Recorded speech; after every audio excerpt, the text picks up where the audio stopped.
পুনরায় ভোট গণনার দাবিতে রংপুর ডিসি অফিসের সামনে বিএনপি প্রার্থীদের বিক্ষোভ। এই বিষয়ে রংপুর ডিসি অফিস থেকে সরাসরি জানাতে যুক্ত হচ্ছেন প্রতিনিধি শাহরিয়ার মিম। এখন কি অবস্থা দেখছেন সেখানে? গত 12 ফেব্রুয়ারি ত্রয়োদশ জাতীয় নির্বাচন অনুষ্ঠিত হয়েছে।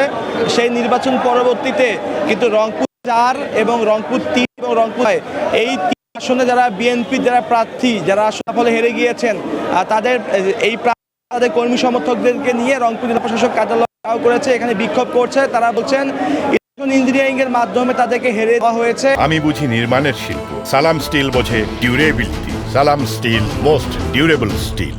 এবং তারা কিন্তু এই পুনরায় গণনার দাবি জানিয়েছেন। এরা বেশ কিছু দাবি নিয়ে কিন্তু মূলত রংপুর জেলা প্রশাসক কার্যালয় ঘেরাও তারা এই ভোট পুনর্গণনার দাবি করছেন।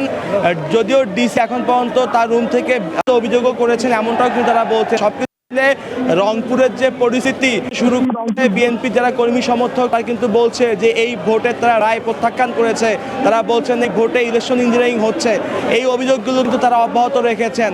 আমরা ভোটের পরের দিন থেকেই দেখছি রংপুর 4 আসন পীরগাছা কাউনিয়া, সেখানে আক্তারের যিনি বিপক্ষে যিনি বিএনপি যিনি এনবাদুল হক বর্ষা তার যারা কর্মী সমর্থকরা তারা